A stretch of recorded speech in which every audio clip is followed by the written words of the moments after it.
Good afternoon, everyone, and welcome to our 15th community conversation addressing planning, response, and operations in the time of COVID-19.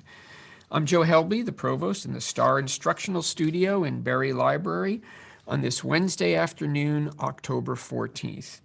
I'm joined today by Justin Anderson, my VP for Communications here at Dartmouth from another studio on campus. And Justin and I will be joined for a conversation focused on the current progression of COVID-19 in our community.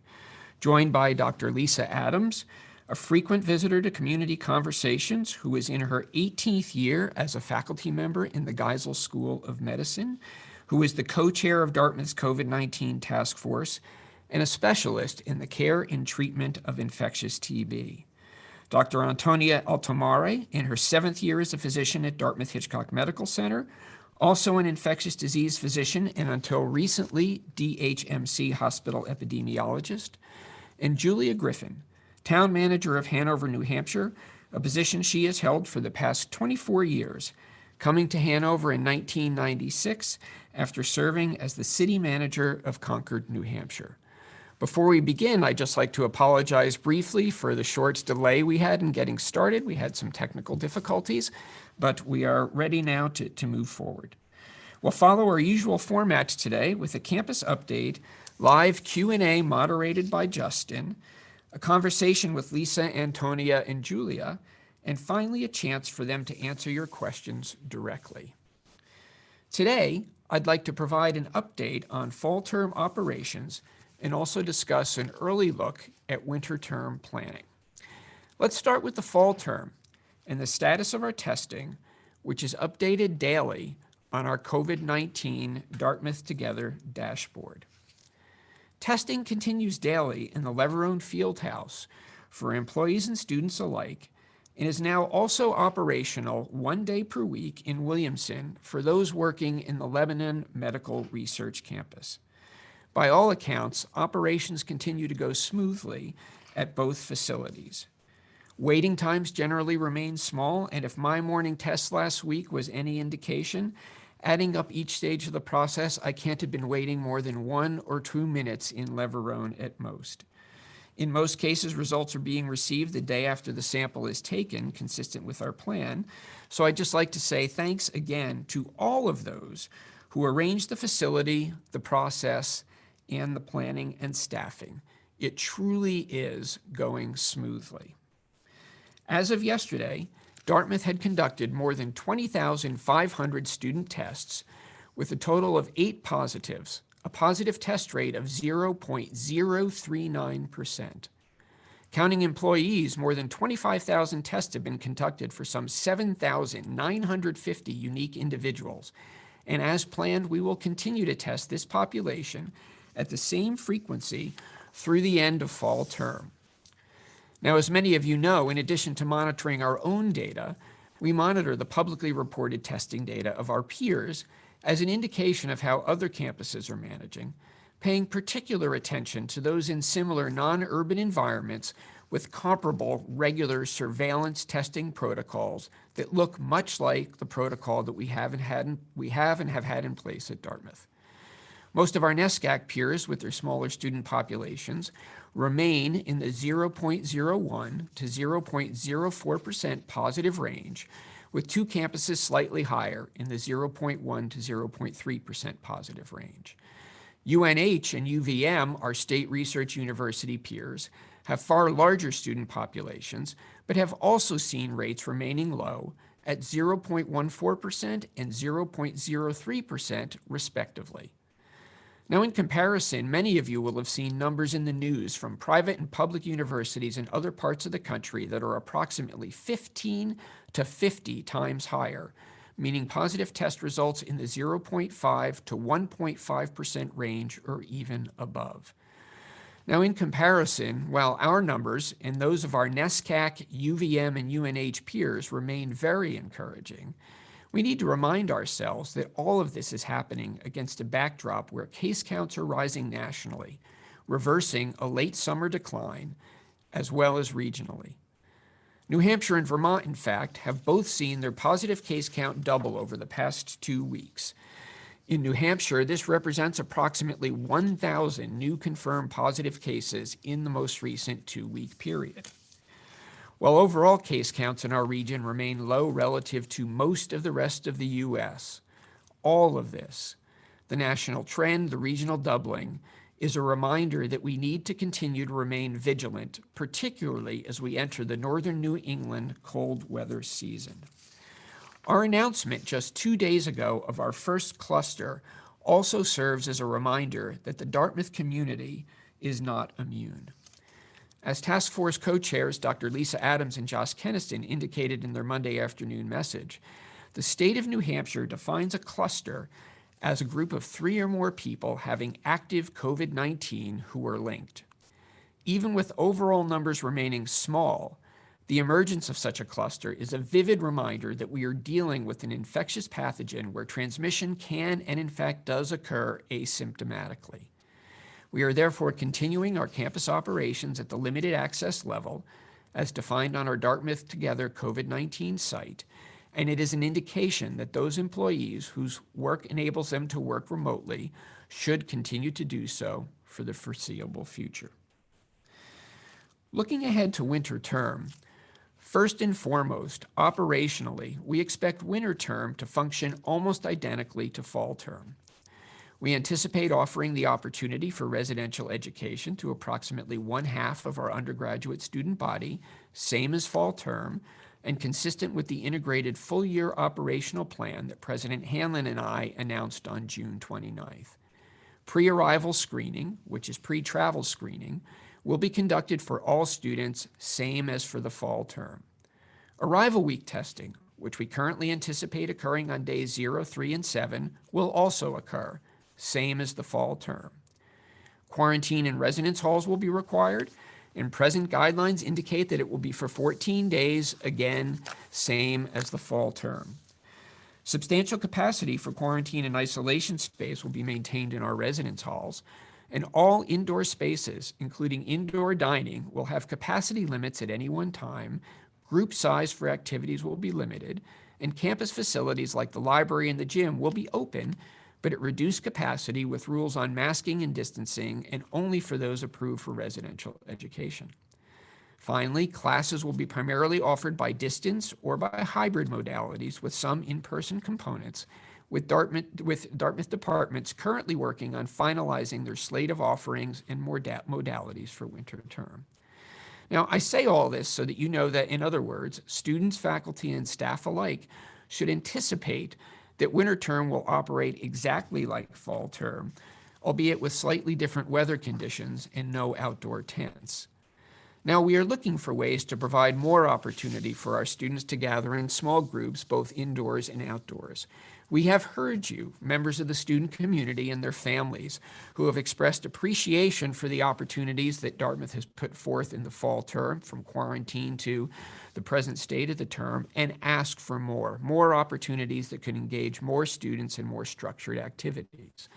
Many teams from the Dean of the College area are working on this, and I will soon be appointing a committee of individuals who will work with them and expand on these efforts, looking for ways for Dartmouth to offer more, including outdoor activities in the winter, and to offer opportunities not just for our students, but for our faculty and staff to engage in the community as well. I'll have more on this as we get closer to the start of winter term. Now, for undergraduate students, an important question is, who will be resident during winter term? As Dean Lively indicated in a note sent to undergraduate students yesterday afternoon, after surveying those students who had been approved for winter term residential education, we confirmed that the plans of some had changed, and we are now able to offer winter term residential opportunity to additional students in the class of 23 and above, through a waitlist process. Students interested in being considered for winter term on-campus residential education have this week until 5 p.m. Eastern Daylight Time this Friday to add their name to the waitlist through a simple one-step process by emailing dean.of.the.college@dartmouth.edu with waitlist in the subject line and confirming interest by providing their student Dartmouth ID number in the message. That's all it takes. As Dean Lively's email yesterday indicated, no additional information is required. Priority in additional winter term approvals for rooms in college residence halls or Greek organization facilities, both college-owned and privately owned, will be assigned randomly to those students who were only approved for on-campus enrollment for the 21 summer term. This group being primarily our current sophomores, the members of the class of 2023. This will enable those students to have an earlier opportunity to return to campus, as otherwise many of them will have waited more than a year to be offered a residential term opportunity. After this process has been completed, if there is space remaining, we will prioritize those students on the waitlist who have thus far been only approved for one term of on-campus enrollment, with that prior approved term being either fall or spring. All students participating in the waitlist process will be notified of the outcome of the process and therefore whether they've been approved for winter term on-campus enrollment by next Wednesday, October 21st. Dean Lively and her colleagues in Student Affairs who are managing this process have received several questions from student athletes asking about the status of winter and spring term competitions to help them decide whether to participate in the waitlist process. Decisions on athletic seasons have not been made. These decisions will be made later this year by the Ivy League presidents as a group in consultation with their athletic directors. Decisions may not, in fact, be made until late in the year to give each of our Ivy League universities the time to see how the pandemic evolves as we enter colder weather conditions, and enabling us all to make decisions that prioritize the health and safety of our student athletes. What this unfortunately means is these student athletes will need to make decisions about participating in the waitlist process well before the competition question has been answered. Dean Lively and her colleagues have also received many thoughtful comments suggesting alternative selection processes or offering reasons as to why other individuals or other groups of students should receive priority. We recognize that there are many ways the selection process could be run. We recognize that each process, by prioritizing one group, will seem appropriate to some and unfair to others. Unfortunately, conditions have not changed, and data from different regions, different cities, even different campuses have shown that steps that increase population density in smaller spaces and reduce masking and distancing requirements increase the likelihood of disease transmission. From the beginning, in these forums, I have said that we at Dartmouth remain determined to follow a plan that allows the maximum number of students to navigate any term successfully. What this means is not increasing student numbers at this time, which unfortunately means that there will be disappointed students and families. I do ask that all members of the Dartmouth community understand why we are taking these steps. This truly is an extraordinary and unprecedented time for higher education and for us all. For those who will be resident during winter term, we will be staggering arrival dates as we did for fall term. We ask that students not make travel plans at this time, as arrival and testing dates have not yet been determined.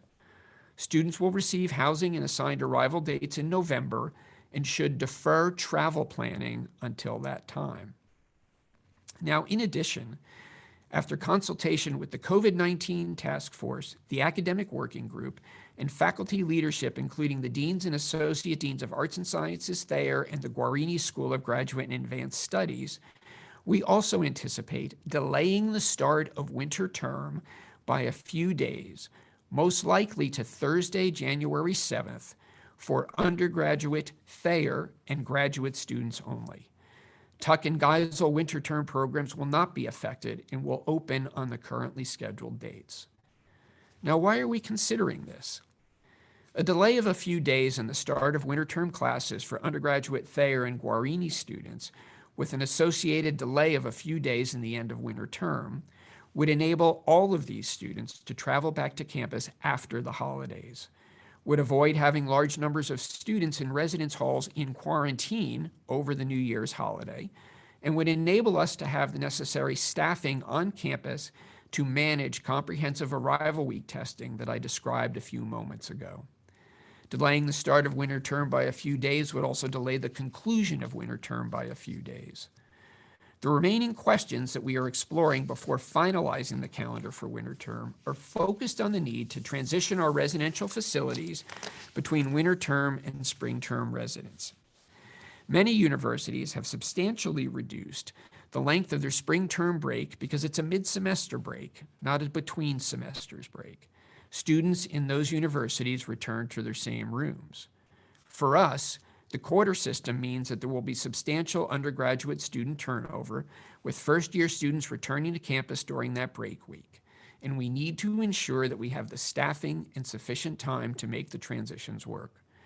I anticipate announcement of the details in the next 2 weeks, no later than our next community conversation on October 28th. Now, let me end with just a few thoughts on the challenge we're facing and how we are doing. As I've often said in this forum, there is absolutely no question that this is hard. We're asking everyone, students and employees alike, to sacrifice some personal freedom in support of the community good. I understand how challenging this is, and I know we are all tired of living this separated and at times quarantine existence. I understand well the parents and students who express some frustration with restrictions on group size or indoor gatherings or travel. And I understand the frequent references to Hanover as a bubble. Despite the increase in cases in New Hampshire and Vermont these past 2 weeks, the extent of the disease in this region is low relative to much of the rest of the country. But this is not a true bubble, not an environment that's fully contained. New disease counts in the state and in our region are not zero and are in fact increasing. New disease counts in our Dartmouth community are exceedingly low, but they are not zero. And yesterday's pause in 2 major clinical trials reminds us that we cannot count on a global vaccine being delivered and available tomorrow.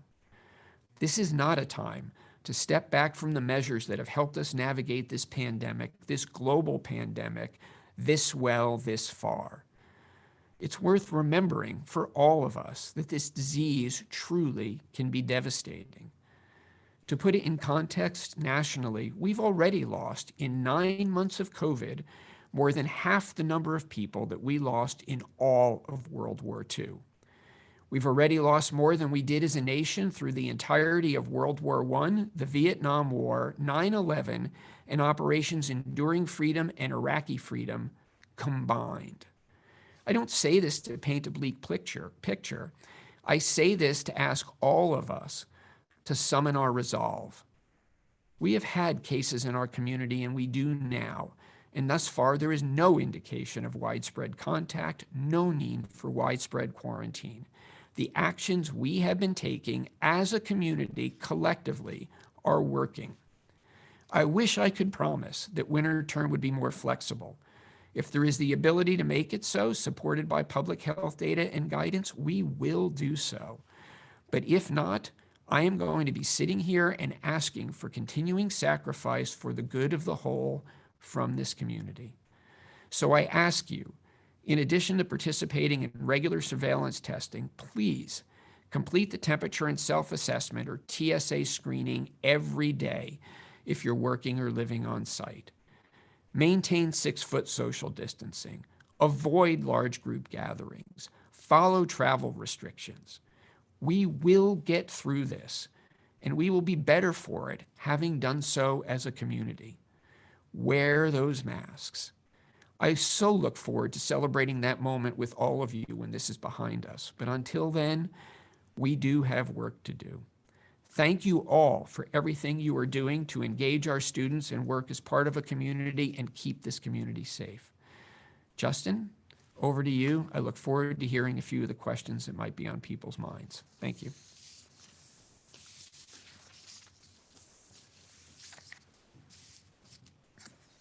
Thank you, Joe, and nice to see you today. A lot of questions have come in so far, a lot of really good questions. And just as a preview, I should mention there's a lot of questions here for Julia Griffin. So a lot of people are eager to hear from Julia. So we will definitely look forward to what you have to ask her, and rest assured that I'll be able to chime in as well. I'd like to start with a questioner who submitted this question before you referenced the fact that we don't live in a bubble. This questioner asks, it seems that Dartmouth has built nearly a perfect bubble. And why not close the bubble and allow normal activity within that bubble, and not let students out, not let students go out to Quechee or to Lebanon or to wherever else. Just close it up and essentially have what the questioner refers to as like a normal term in the bubble. No, that's an interesting question, Justin, and it's something that we actually did talk about with the task force in the very early stages of designing our summer plan. And we asked ourselves, is it truly feasible? Could we truly build an impermeable membrane barrier effectively around the campus and keep our students in and keep the surrounding community out? For a variety of reasons, Justin, that just didn't feel right to who we are as a university. It wasn't reasonable to imagine how that would work with faculty and staff who needed to access campus. As soon as you allow that, you have pores in the membrane. You don't have a perfect bubble. We thought about the ability or the desirability of keeping students restricted and confined to the campus. What about the students who just want to get out and experience the fresh air and go for a long run on their own, or get out and stretch their legs and go for a hike? And so what we tried to develop is a set of rules that we thought were reasonable and achievable for most, asked everyone to be vigilant, but didn't pretend that we could truly put up an impermeable barrier around the campus, particularly with faculty and staff needing to come in and out to be able to do their jobs and interact with the students. And so it's an interesting idea. As I've said often, I'm an engineer, and I like the idea of thinking about process and theoretical constructs, and then applying a filter that says, how realistic is this to achieve, and what would be the impact if we were able to achieve it? And we made the decision that in the interest of community health and student mental health and giving some flexibility and freedom, the operating model we have was the right way to go. But it's an intriguing idea. Joe, I should also say that in addition to a steady stream of questions that have come in since the beginning of the webcast today, I also received separately a lot of email from parents with questions, which is great. I encourage parents and whomever to send questions, because that's a great way to reach me and for you and I to be able to address those questions. Of the parents I heard from, I think that it's safe to say that the most asked question was about students who have been asked to leave campus this fall. How many students have been asked to leave campus this fall? Broadly speaking, why? This information is important because it helps guide our students on how to conduct themselves. There are simply too many rumors around this, and it is creating fear and uncertainty that might not be necessary and could be better guided. Why is there not more transparency? So I think, Joe, I'll take this one, and then you can certainly add to it if you think that's appropriate. I should just from sort of a 30,000-foot view on this, Dartmouth has never announced when students are asked to leave campus. And that number is not quantified at the end of the term or the end of the year. Simply put, it would be a violation of our students' privacy. And it can lead to targeting, and it can lead to people trying to figure out who has been asked to leave campus and why. And just generally speaking, we try to avoid that because we truly think that it would be unfair to the privacy and confidentiality of the students who have been asked to leave. Now, I recognize that we have a balance that we have to strike between transparency and privacy, and in this particular instance, we think that privacy is what is truly wins the day. I think also on this issue, I think context matters.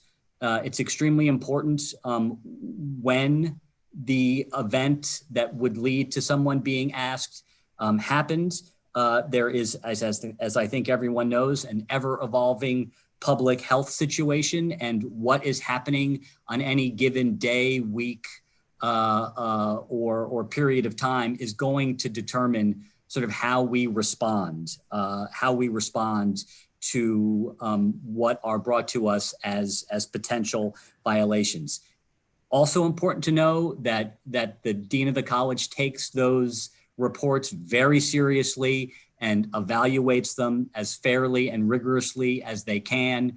No one relishes the duty of having to ask a student to leave. It's not something that anyone wants us to do. I will say, just sort of to wrap it up, that a good rule of thumb is that if you follow sort of the basic tenets of wearing a mask where specified, maintaining physical distance, filling out the TSA, and importantly, avoid gathering in groups larger than 9 or 25 if it's a campus-sponsored event, you should be just fine. So we understand that this is on people's minds. We understand that folks would like to hear more. But we are coming down on the side of the importance of privacy and maintaining the privacy of our students. Joe, do you want to add anything to that? No, I think you've summarized it well, Justin. That's exactly right. I mean, privacy first and foremost. We want to respect the privacy of these students, and we also recognize that for some, perhaps for many, it was an accident, it was a misstep, it was not thinking. And so we don't relish asking students to head home, but we are thinking first and foremost of the collective health of the community. Yeah. And that's why it's important that we adhere to these rules. It's all the measures together that it takes to keep the community safe. It's all these measures together that have enabled us to navigate it as well as we have so far. Another question that is coming up a lot from the parents is really about the rules on campus as they relate to interaction with one another and activities and why there aren't more opportunities. You mentioned in your opening that we are looking to create more opportunities. I guess what might be helpful for a lot of these questioners is perhaps explaining why these restrictions are in place. It seems as if some people think that perhaps they are arbitrary or certainly too draconian. So I guess if you could try to explain to people why they are in place and why we made the decisions that we made, perhaps that would be helpful. I mean, at a high level, Justin, we're following federal and state guidance, and we're looking at best practices as recommended to us by federal and state authorities. And so this has to do with keeping group size small, keeping people masked and distancing, and keeping people separated, and preferably in outdoor environments to reduce the spread of a disease, and which can be spread, we now understand, by aerosol transmission. And this is something that was speculated on 6 months ago, but the data have only become more convincing in the past 3 to 4 weeks. And so it is taking the appropriate steps we can take to keep the community safe and operating under what we consider an appropriate margin of caution. We would like to be able to assemble larger groups. We would like to be able to offer more opportunity, and we hope to be able to explore those in the winter term. But as I said, fall term, we are taking our guidance from best practices, from recommendations from the federal and state government, from what our epidemiologists are telling us. And also in terms of indoor gatherings that may seem innocent, if several students want to get together in a room. We've mapped our facilities and we know a fair bit about airflow and circulation and turnover rate of the indoor environment in these different rooms and the frequency with which surfaces are or are not disinfected. And all of this has gone into our determining a set of rules that govern the amount of time that students can get together or the numbers that they can assemble in indoor spaces. They might seem arbitrary, they might seem even silly in some cases. They were all designed with understanding of the environment, of understanding of how the disease transmits as best as we can, and doing our best to keep students outside of that disease transmission threshold, again, to protect the health of the community. Joe, we have time for one more question, and then I'd love for you to be able to get to our guests. This question is about health safety and refers to something that Dean Lively said. For every policy we made about residence halls, the primary consideration was public health. And certainly you, I, others have talked about the public health being our top priority as we're making our decisions. This person goes on to ask, how does mental health figure into that statement, or physical wellness, or academic success? What responsibility does the college have to serve the whole student and every student? You know, so I'll just be brief, Justin, in the interest of time, but we take that very, very seriously. And in fact, if you look at Dean Lively's email to the students yesterday, even though it was focused on winter term and the waitlist process, she took time to comment on ways to get engaged with activities, ways to support students in their physical and mental health, and ways to give them access to counselors, deans, and resources that could help them talk through, for first-year students, a transition to college, which is difficult under the best of circumstances for some students, and certainly doing so in this time of pandemic and restricted freedom. We are in the process of hiring additional mental health counselors, and as I said, we are looking very hard and carefully at additional activities that we can offer to our students, group and structured and organized, including ones that would be open to members of the faculty and staff, to build community in more extensive and intentional ways in the winter term, when it's particularly hard, given the fact that, as many may know, it's dark longer in New England in January than it is in the summer. It's colder and snowier, but if you're dressed right and you're engaged in the right activity, it can be a beautiful new way to explore a different part of the environment, a different part of the world. So we're working on putting those opportunities together exactly for these reasons, to give the whole student, the whole person, a chance to engage. So thanks to whoever wrote in with that question. I appreciate it, and it is very much top of mind. So with that, Justin, thank you for the questions. Thanks to all. I apologize we couldn't get to more of them because of our delays and some technical issues at the beginning. I'd like to turn now to our guests, Dr. Lisa Adams from the Geisel School of Medicine and our task force co-chair, Dr. Antonia Altomare, a physician at Dartmouth-Hitchcock, an infectious disease specialist, and recently the DHMC hospital epidemiologist, and Julia Griffin, Hanover town manager for nearly a quarter century. So welcome and thanks to all of you for joining us. I'm going to move quickly through these questions so we have time to bring in questions from the outside. And Lisa, I'd like to start with you, if I may. Your note to the campus on Monday announced our first cluster confirmed 3 new positive cases identified within the off-campus student community. Even with these positives, our overall rate of confirmed infection remains very low. I think we now have 8 positives in some 20,000 student tests. But students testing positive are placed in what we call isolation. So what does that mean specifically for our students, and how is it different if they're on campus or off campus? How are we supporting them? Sure. Great. I'm happy to explain more about our isolation process. So just as a reminder, isolation is the public health practice of separating someone who is ill with a contagious disease from those who are not ill. And again, just to point out that individuals who have symptoms consistent with COVID must also isolate while they're awaiting their test result. So isolation for our students generally means moving into one of our dorm spaces reserved for this purpose. The main features being access to a single bedroom, a single-use bathroom. We also arrange for meal delivery, which students can actually order from dining services using their dining app.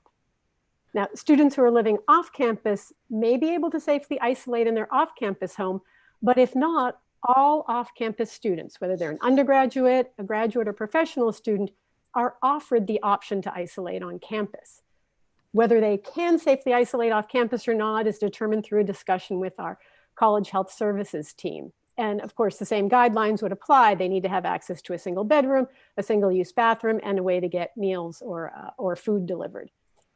Now, once in isolation, our college health nurses are in touch with all students, whether they're on or off campus, daily to check in and see what they might need and see if they need perhaps a higher level of care. And if they're on campus in isolation, our Dix House providers can actually make sort of house calls to see them if that's needed. And in relation to the mental health concerns and sort of the whole student wellness, to combat the social isolation that can accompany the physical isolation, we do offer counseling services to everyone as an additional sort of supportive service.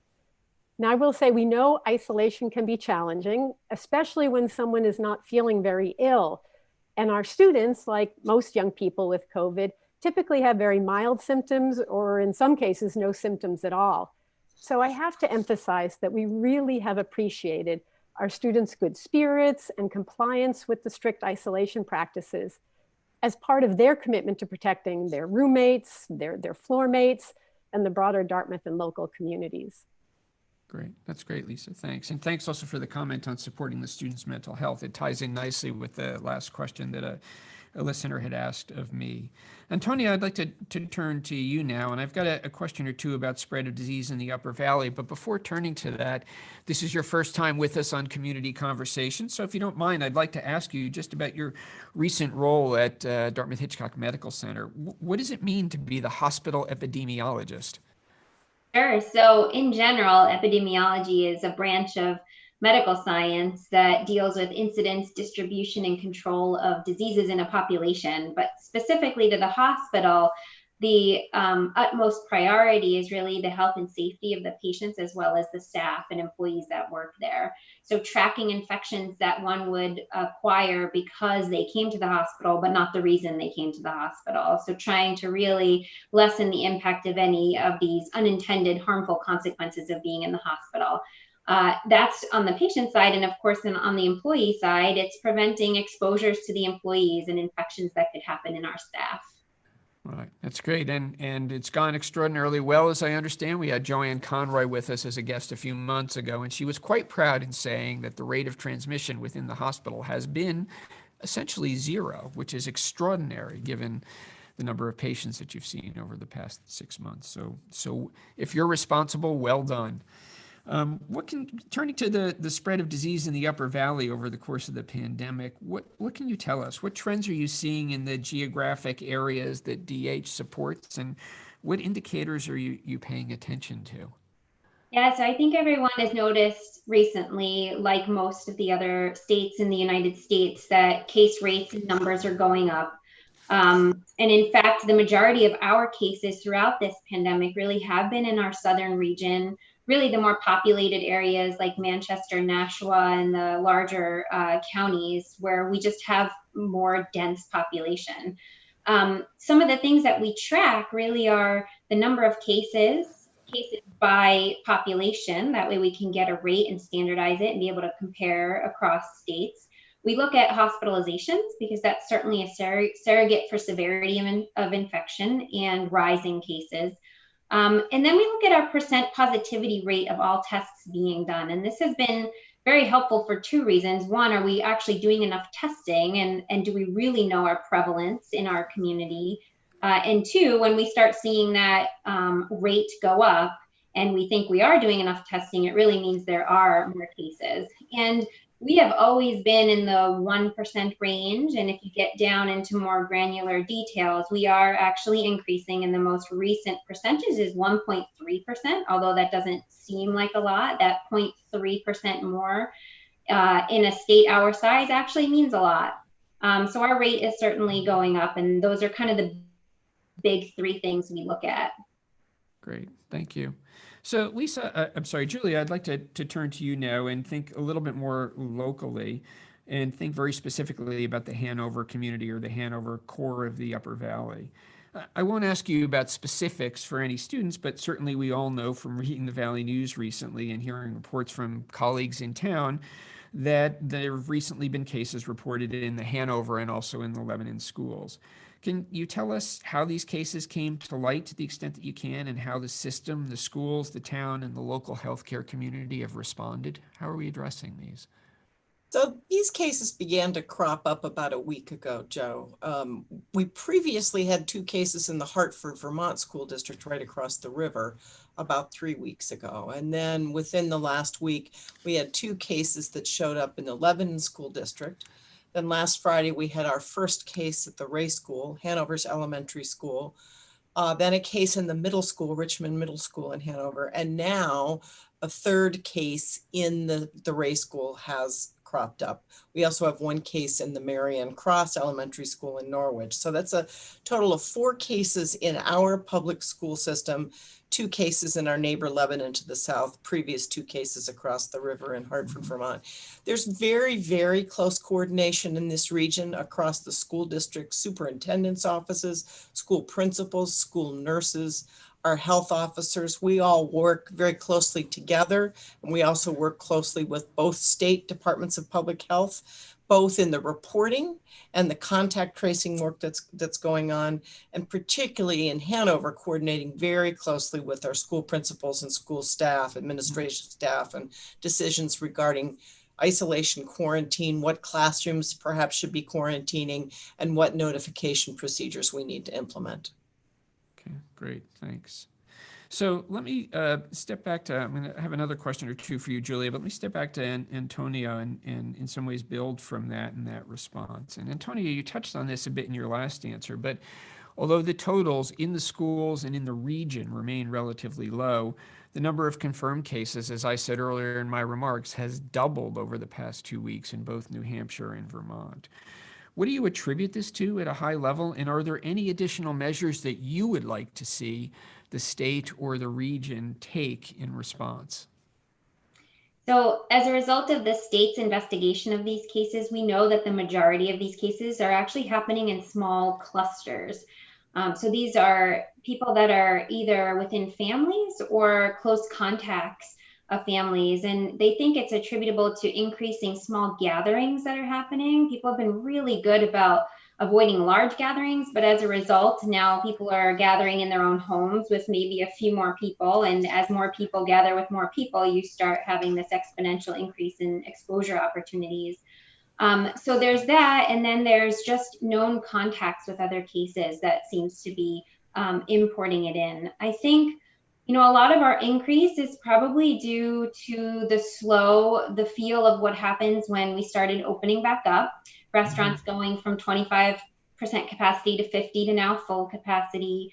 The fact that people are just downright tired with this situation and becoming maybe a little more complacent or daring, and perhaps going to events they weren't going to before, maybe not wearing masks, maybe not staying as quarantined as we had been when we were kind of in our quarantine mode. And I think the other thing that goes against us, particularly in New England, is the weather's starting to get cooler. And so the gatherings that used to be happening outside, or the things that we like to do outside, are now shifting more to indoor spaces where, of course, there's more risk of infectious spread. So I think some of the important things that our state could do, and we are one of few left, and I know it's always been controversial, but is to perhaps mandate masking. I think we've been really good about it, but I think it's been really difficult for individual employments and schools and communities to actually implement it without there being kind of this order or this mandate to do so. I think it would level the playing field for everyone in New Hampshire to say, well, if we're in New Hampshire, if we have visitors or if we're just out in public spaces and around people, then we should have masks on. Obviously, if you're hiking and you're away from people, it's not as important, but I can certainly attest to the fact that if you're not wearing a mask hiking, you're in the minority. I've been seeing tons of people wearing masks, and I think it's all because we really want to do the right thing, and everyone in our state and community really are trying, and I think that's been our benefit all along compared to what's happening in other states that are as rural as us. Yeah, that's actually an encouraging message, and that's certainly something here as a private university campus, although not a bubble with walls around it, but as a private university campus, we have tried, and I have tried, so many have tried to stress that with our students who've largely been responding. When in doubt, wear your mask. You're sitting in a room by yourself, but someone else could walk through, wear a mask. You're on the green and you might run into other people, wear a mask. There is very little cost to doing so. The sense of self-assurance that it provides to everyone else is wonderful, and it helps prevent transmission of disease, which can be asymptomatically transmitted. And so it's hugely important. So thank you. I want to make sure we have time to get to Justin and questions that come in from outside. So I just want to take a moment to ask one last question. Julia, I'm going to ask this of you. I'd ask you to be brief if you can in your response, but I know this is a question that's on the minds of many, particularly our student community. Over the course of the summer, I think in late July, you wrote an op-ed as the town manager in Hanover that offered some thoughts to our community on what you would like to see in terms of student behavior. And this, of course, was before we had brought students back, and you had no way, none of us had any way of knowing how that would unfold. But what motivated you to write that op-ed? What message did you hope to convey, and what kind of interactions have you had with students since then? The motivation to write that op-ed, Joe, came from two directions. One, the behavior that we were seeing of our Dartmouth student population, and not just the Dartmouth student population, but when you're talking to Dartmouth students, one way to approach them is through the Dartmouth. We were seeing similar problems with our high school in younger age population and young adults in their sort of 20s, was the large gatherings without masks, no social distancing, that had us really concerned about the potential for COVID spread. And we were particularly concerned about the potential for, if that practice continued through the fall, with students who had been away from town since last March and would be coming back to the campus in the fall, potentially bringing more virus vector with them, that we could see a COVID spread in a part of the state where we had worked so hard since last March to prevent the spread of COVID. So I wrote the letter to try and shake things up a little bit in terms of, folks, we need to pay attention to this. And I also wrote it because I'm a very active participant in the International Town Gown Association, which is a group of town and college officials that get together on a regular basis to talk about issues of mutual concern. And as you would imagine, town and city managers since last spring in college communities have been talking very actively about this issue. So actively that we decided as a group we needed to begin to take a position firmly reinforcing the notion that we need all of our population to take this seriously, but in particular, focusing our efforts on the college-age population, because the risks are so great that transmission can occur in that population without significant symptoms or a really significant impact of the disease, but can be spread to other more vulnerable members of the population. Right, great. Well, thank you. Well, it certainly got noticed in our student community, and I think there are times, Julia, where being provocative is helpful and exactly the right approach to take. And it certainly elicited a large conversation on our campus this summer, including in the D, that I think was helpful to all of us in thinking about moving into fall term operations. So Justin, let me turn it over to you in the small amount of time we have remaining and see what kind of questions have come in for our guests. Sure, Joe, thank you. And I would like to extend a little bit beyond 4:30, which is a little unusual given our late start. So I hope that that we can get in a couple more questions than we might otherwise be able to. Since you ended with Julia and talked about being provocative, I guess I'll stay with Julia with what might be a little bit of a provocative question. A viewer writes in, it appears that the town of Hanover and Dartmouth have different public health standards when it comes to masking and such. How are you aligned, the town and Dartmouth, and how are you working together to keep the entire population in Hanover safe and Dartmouth students not feel like the town is out to get them? So the good news is, Justin, we have been working very closely with the college since early March, before it was clear that we had a pandemic by the tail, but when we were anticipating that we were heading down a potential long dark tunnel, and coordinating on our public health approaches. The challenge in a state like New Hampshire, however, which is a purple state with a Republican governor who has tended to support the president's position on the issue, for example, of universal masking, our governor's not been willing to make masking a universal requirement in the state. Consequently, individual towns have had to adopt these ordinances over the course of about 2 months this summer, scrambling to try and anticipate, in many cases in our college towns, the return of college students. Consequently, we have a sort of patchwork quilt of compliance around issues like masks, but by far the population that we've been most pleased by have been Dartmouth College students since they've come back in September. When the college really pressed this issue and the town was able to back it up with our own mask ordinance, it was the college students who were taking the leadership role and sort of particularly emulating for our high school and middle school students what they needed to be doing when they came into town. Thanks, Julia. And I just want to take a moment to just acknowledge that there has been very good coordination, and we've been in meetings together, emails, exchanges and such. And so thanks for that. And I know that it will continue. Mm-hmm. I'd like to go to Antonia and maybe try to turn a little bit to what could be positive news, at least in the future. Somebody writes in to ask, what should, I think this is in the context of seeing increased cases in the region, in the country. Someone writes in to ask, what signs should we look for to know that, or to believe that we have actually turned a corner and that things appear to be getting better, and that perhaps we might be, beginning to get closer to some form of normalcy? Yeah, so what are those signs? So some of the things that were making me happy in the summer were the declining number of patients that were hospitalized in our state, which we got down to single digits, which was incredible, down from in the hundreds at our worst. And the number of new positives that were happening on a daily basis. So really looking at, well, how many new infections are really happening and how long is it taking that number to double? That's our case doubling count.